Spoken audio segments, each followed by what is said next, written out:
Hello, I'm Olivia, this is AV Club, and this is my favorite horror that I read in 2024. The first book that I want to talk about that I read in 2024 is Black Paradox by Junji Ito.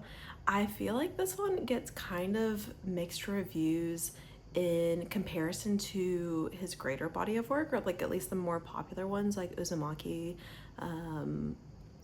But this was such a surprise to me. I feel like his work just keeps getting better, and I've really liked the anthology stories that he's put together, which have been more of the recent releases that are these short stories, because I feel like that's what he really excels at, is just like coming up with kind of a kooky idea and committing to it for like a short amount of time. I think that those are typically more successful for me than even like Uzumaki, even though it's, you know, so iconic, and love the spirals. Like, that's just nothing against Uzumaki. But Black Paradox was a surprise to me because it's just one story that's going on, and it's about this group of people who have decided to commit suicide as a group. Like, it's just they meet together and they've just all decided to commit suicide. And the way that the story goes forward, it just really worked for me. That it's like so campy and funny in his very typical Junji Ito way. I feel like people underrate just how funny it is a lot of the times. Like, it's just like so ridiculous and you just commit to it, and obviously there's really horrific art that goes on, but yeah, I haven't been disappointed by anything that he's written yet, and so I expect to continue to enjoy his work, and there's usually at least one new collection every year, so I'll be looking forward to his 2025 release. But yeah, loved Black Paradox. Another book that I loved that was not campy at all was The Haunting of Velkwood, and this is kind of like time travel, parallel universe kind of vibes. It's about this girl who is aware that like her childhood neighborhood is kind of locked in time and it's quarantined off, and that her and just a couple of people were able to escape before it kind of got trapped into time. But she's going back into her neighborhood with her best friend, that something weird went on in the neighborhood, and so there's kind of this mystery element to it as well. And that's what I feel like it was most successful at, is having an appropriate amount of mystery, but very emotional. A very emotional read about friendship and about childhood and families and stuff that's beyond your control, especially as a child. And I just felt like that was able to capture a really beautiful atmosphere, and it was very spooky at the same time. Definitely still a horror novel, but I felt like it really explored some complex emotions that kind of have to be told in a fantastical way to really get to something that's closest to reality. So a big success for me. Another book that I loved this year was Poking Holes by Juan Valencia, who is on YouTube at Plagued by Visions.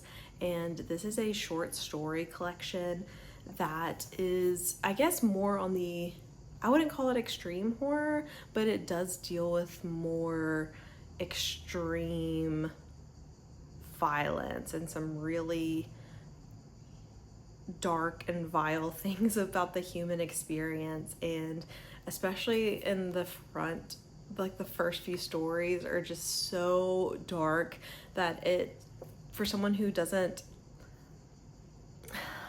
always love reading stuff that's like really nasty, that I would get like a hangover after every story, because it was that persuasive and that,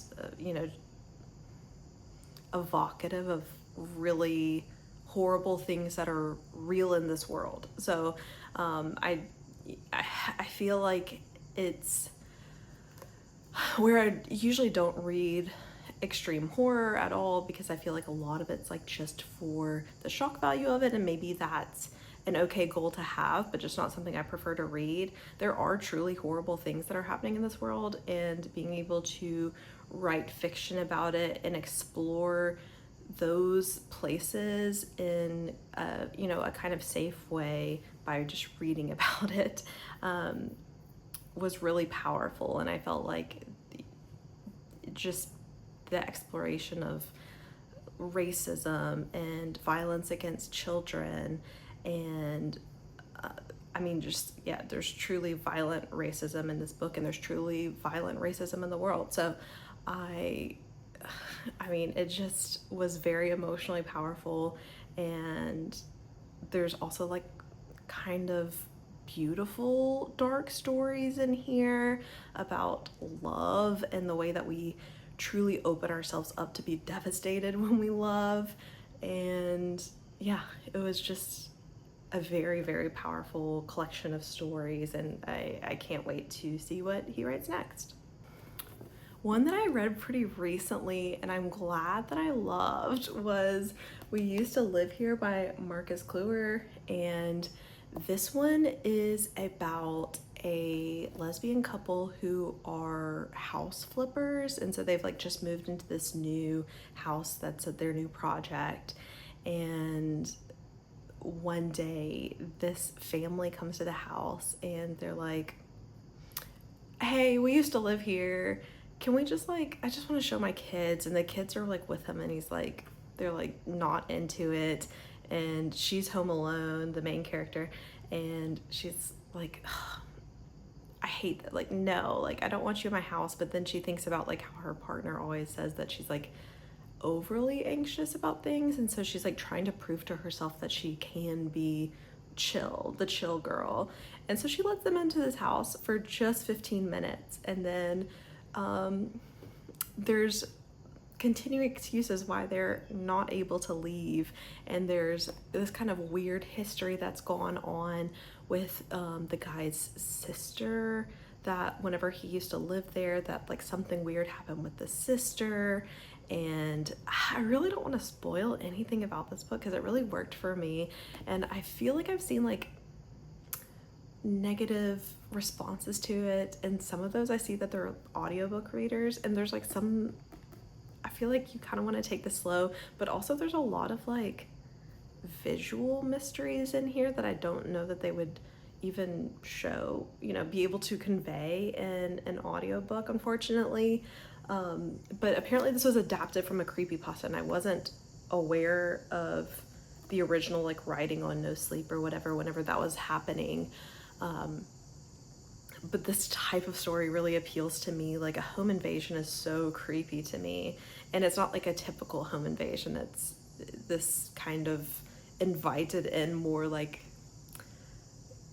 cosmic pull towards this house. And the weird, I love whenever there's weird architecture changes going on. And I feel like to give a comp title for this would kind of spoil it. So there's more going on here than that brief premise, but the premise itself, just a home invasion, really works for me. And I am excited to hear that there's going to be more books in this series, because even though I feel like it told a complete story, I would like to read more from this universe, and I would definitely want to read more from this author. So this was an exciting win for me. Before I get to my last book, I would like to give like a honorary mention, I guess, to another like short novella that surprised me this year, which was Mr. Cables by Ronald Malfi. And I also like read a full length by him, Little Girls, that I didn't love this year, so I was like really happy to read another one that I really liked by him. But Mr. Cables is about an author who receives a weird book that was written by him, but he never wrote the book. And so it's like I love weird objects, and so it's like such a weird object because you can tell that this is like a vintage book that he's received that supposedly has been written by him, but was published before even like his debut novel came out. So I love that kind of weird thing going on, so check that one out as well. But I think I said it whenever I did my review, my favorite horror that I read this year was The Eyes Are the Best Part by Monika Kim. And this was just, it was such a good book for me, and had such a interesting tone and perspective. And I love not quite a serial killer, and not quite a cannibal story in the way that you would expect, in ways that other female cannibalism kind of stories are told. I think that it's interesting to tell stories about female cannibalism because, I mean, that's one of the horrors of being a woman, is that you are always thinking about food, or that you're being asked to always think about food and what types of things you're eating, how much you're eating. And so this story that unfolds about this young Asian American woman who becomes obsessed with eyeballs and eating eyeballs because her mom has, you know, just showed her about like eating like fish eyeballs and gets really into that. That's like so interesting to me because it's like a different take on it, and it is able to explore something new because it's talking about racialized violence, about racial fetishization, and just from beginning to end, I loved the tone it took. I love the ways that it was able to explore the female relationships, the character relationships between our main character and her sister and the mom.